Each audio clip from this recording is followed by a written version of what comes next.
Hello there and welcome back to another Genshin Impact video. This time I want to take a look at the story that unfolded in 5.0.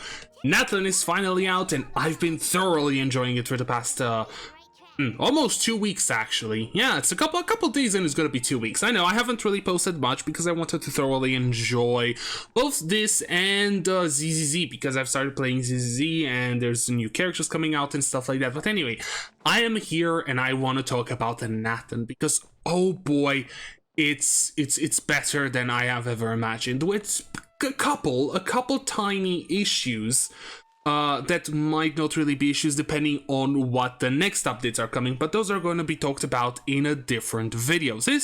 This one is only going to be for the story, but first I want to go into non-spoilery stuff. So for those of you who just want to know how the update feels without being spoiled if you haven't played through it, but just go ahead and play through it, come on. So I want to say that this story, I feel like it's, at least its start, is one of the best. Now, when it comes to Sumeru and Fontaine, I feel like it's slightly better than those. I know that a lot of people don't really like the Samsara act from the Sumeru Conquest, but I still thoroughly love it. On the other hand, I don't really enjoy as much the first two acts of, well, generally the first 4 acts of Fontaine. The first 2, yeah, they're nice and they're really cool when it comes to their concept, but they are both the same sort of thing, being 2 trials, with Act 3 and 4 both being part of the prison acts, so those are very repetitive. But Natlan, on the other hand, feels like a nice breath of fresh air in general, because it actually takes itself really seriously from the very beginning. Like from kind of like a third through the first act, when you finally get to meet Molani and Kinich. But then again, even what you do with Kachina beforehand also has its own part of seriousness, because it's all about her being left behind from her team. And this isn't really spoiler because it's literally the first thing you actually see the second thing once you actually get into Natlan proper. But yeah, I really enjoyed the characters. I enjoyed the seriousness that comes from the start. But there's also still those little breaks that you take. For example, you do take a little break together with Molani after you deal with a bunch of the tournament stuff. Because yes, the tournament does happen within this. Within these 2 acts, so it's not something that will span all of the 5 acts like I thought it would be. It's something that spans the first 2 acts or so, and then it's kind of gone, and you go into the next part of the story. But yeah, the world itself is amazing. The music fits really well. The NPCs look really good. The enemies are interesting. All the systems that are added that I will talk about in another video with the Saurians is really fun. But yeah, the story is intriguing. There's lots of like lore reveals about Natlan, like quite big ones that I'm gonna talk about in the spoiler part. But I don't know, without talking about spoiler, there's not much to say other than the story is good and then it's like serious, it has its breaks. Anyway, now I want to go into the spoiler part. So if you do not want to be spoiled, just please click off this video. I don't want you to get spoiled and then blame me, even though I told you to get off. Anyway, let's get into it. So as I said, the tone of the story goes quite serious because the moment you enter Natlan, not only do you have the pretty much the death of the parent of the little Saurian you take care of, you also have Kachina being left out from her own team by her teammates who wanted to be in a better team to get to have a better chance at winning the tournament. But once you meet Molani and Kinich, the story kind of takes its own like turn, and it starts talking about the war, about the death of the people who participate in it. And yes, the people who participate in the war with the Abyss can come back. It talks about tradition and how powerful these traditions are and how important they are for the people of Natlan and the power of the names and everything like that. It's really interesting to go into it and to see how serious the story got from the very beginning. It still has, as I said, its little breaks, like you go with Molani to explore the people of the Springs and to see what they are all about, but you still have the serious parts with the training that Kachina and Molani do, their discussions, and the fights themselves.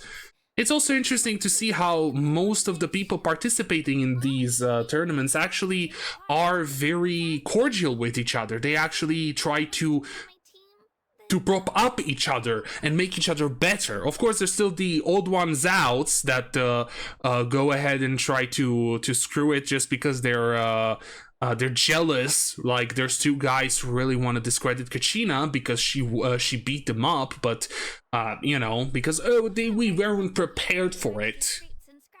Man, let me go over the characters themselves.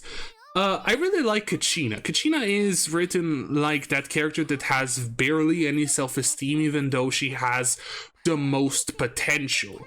And within the story, there's also a thing that could have went so stereotypical, right? Where you would have had Kachina, because in the story, Kachina loses while she is within the Night Kingdom.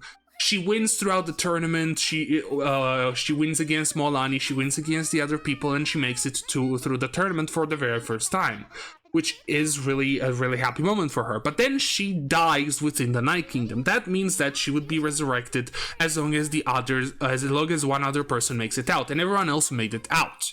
But because of the Abyss's infection of the Night Kingdom, which is the plot point, the main plot point of the Natlan story, which is to get rid of that abyssal corruption, because of it, Kachina was sort of like her ancient name was taken away, and because of that she wasn't able to be resurrected, which led into a rescue operation where you were sent to rescue her.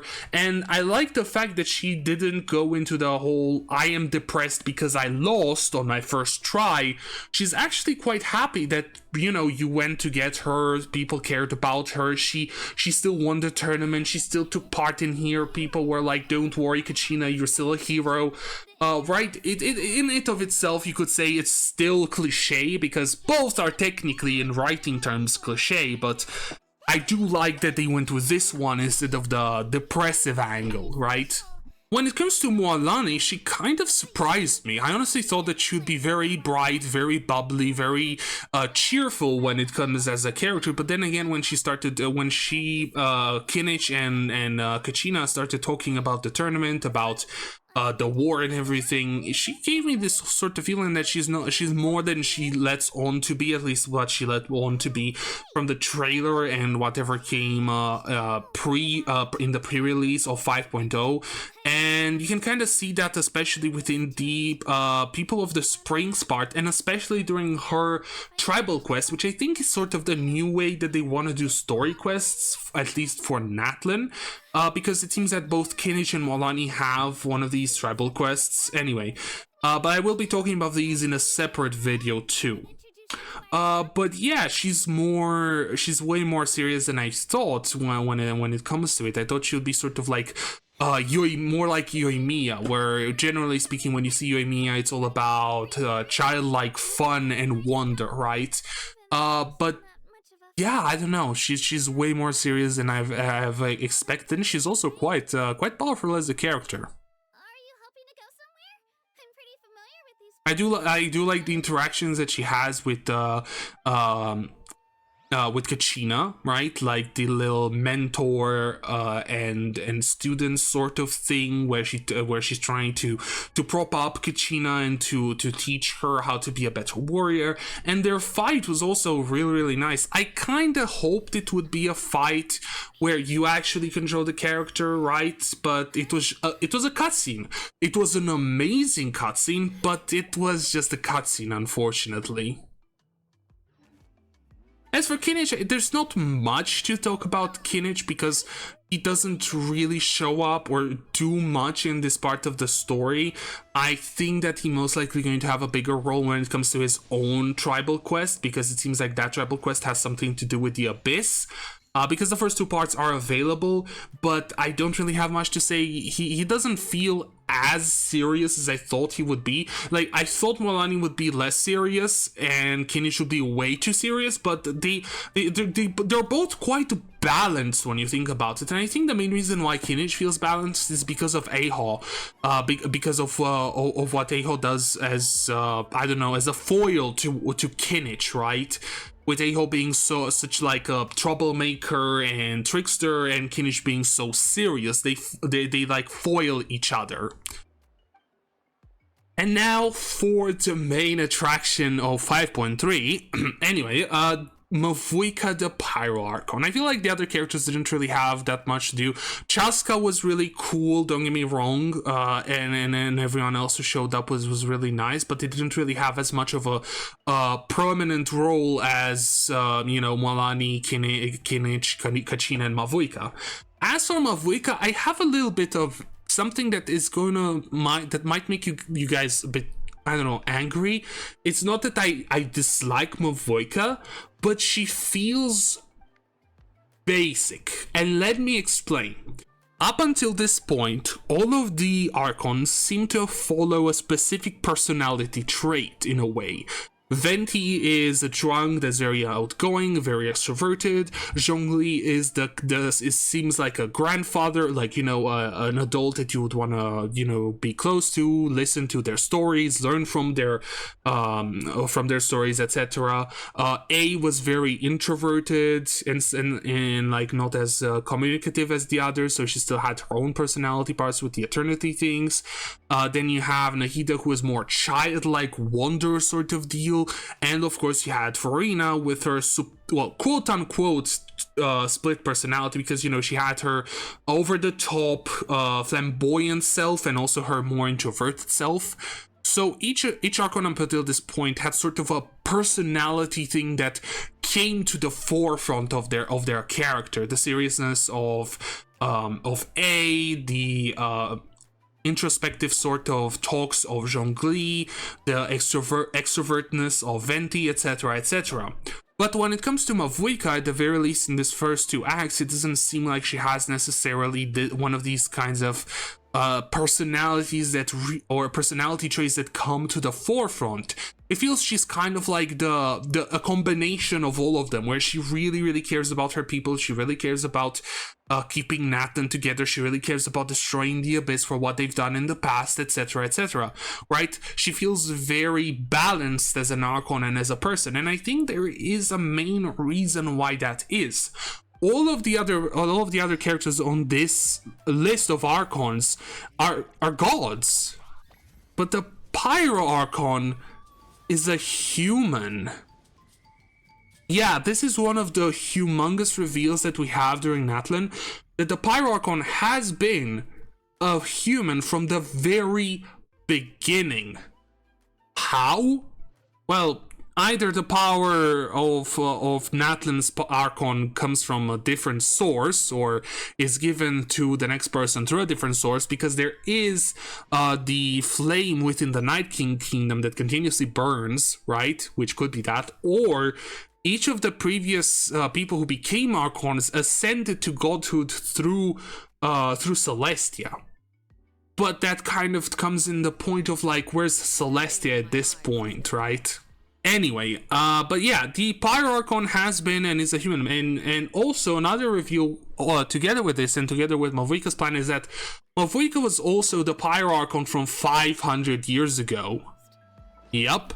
Mavuika, alongside the other heroes that were alive 500 years ago, decided on a plan that we as the player don't really know much of the details yet, but what we know is that Mavuika offered herself to be resurrected in 500 years before Natlan would be destroyed by the Abyss. Entirely.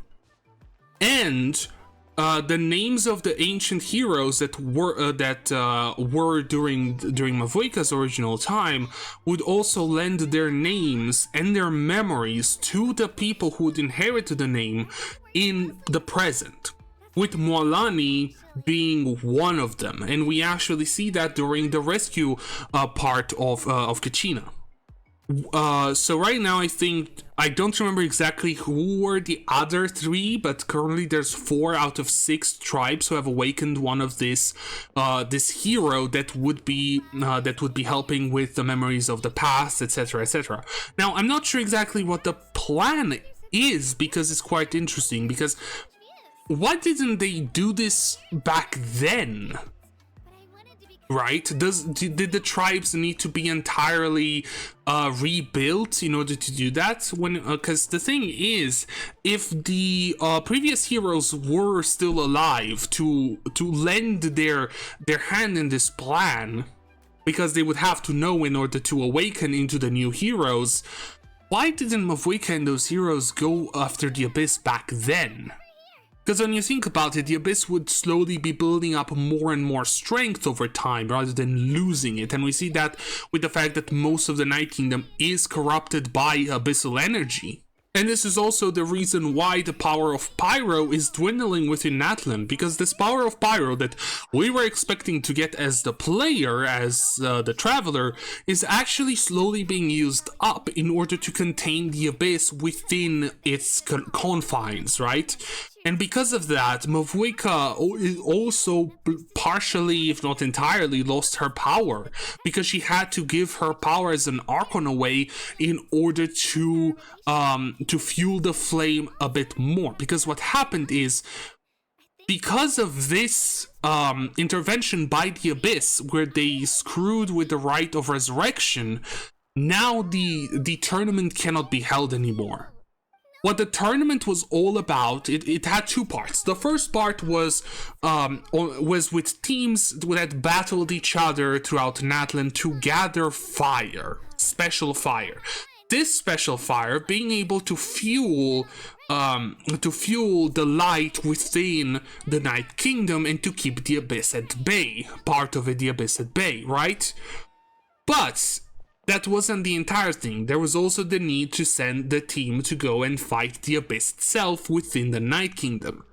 But with the fact that the Abyss is growing stronger and is now able to go and screw the Rite of Resurrection and everything, it doesn't really help to do the tournament anymore, because you're risking more and more people to go within the Night Kingdom and to die and not be able to be resurrected without very much danger to a bunch of other people alongside that person who couldn't be resurrected, because you would have to send people within the Night Kingdom again to get them out using a remade ancient name, which is what happens in the case of Kachina.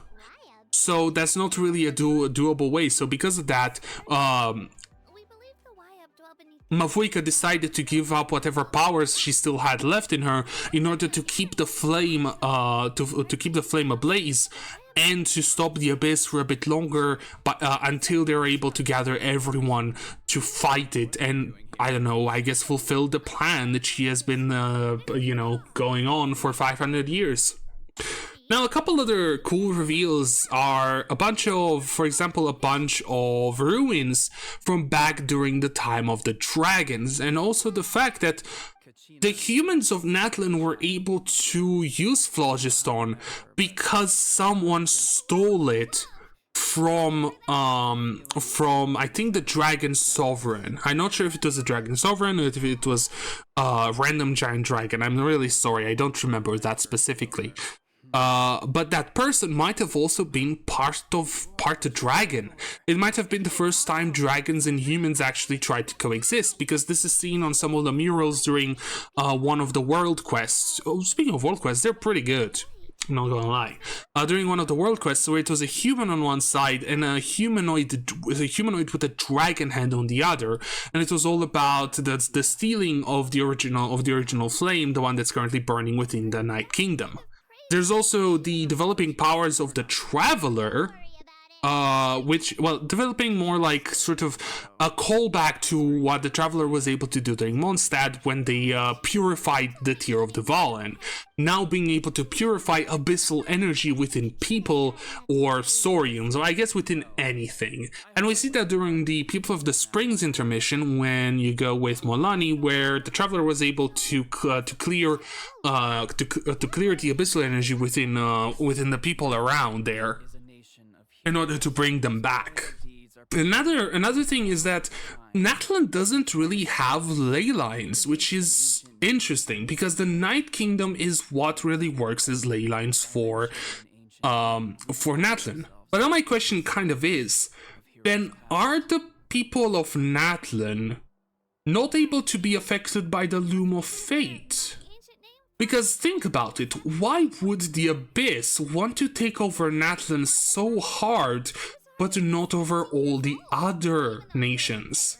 I feel like the reason why they're taking over the Night Kingdom and they're trying to destroy Natlan is because the Loom of Fate, and which would control the ley lines, cannot affect Natlan. That would be an insane reveal, being the reason why the Abyss is of course attacking Natlan so thoroughly and so hard, because it wouldn't make much sense to me. Wouldn't you try to take down the nations with the most powerful armies first, especially since you believe that Zhongli is dead, right? For example, why not try to take over Liyue? Anyway, so it's interesting how the Night Kingdom does act as the ley lines for them. But then again, the question kind of is, does the Loom of Fate only affect ley lines, or does it affect the reality as a whole? And now, for last, I left up a question that's kind of intriguing. What is Capitano's role in all of this? And I know, is to get the Pyronosis, but I mean in general, because because Capitano said something about making new rules for Natlan because Mavuika's plan failed. Could Capitano be a Natlan person, be from Natlan? And that's why he wants to make new rules for it, because he knows that Mavuika failed the whatever Natlan rules had before. I don't know, because the thing is, generally speaking, when a person from Natlan goes out of it, their connection with the Wyob, which is pretty much their, I don't know, underground god, part of the part of the Night Kingdom leyline thingy, no longer really has a connection with them, and they lose their power. They can no longer use Phlogiston and stuff like that.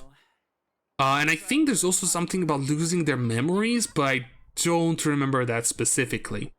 So that would mean that Capitano would generally be weaker outside of Natlan than within Natlan.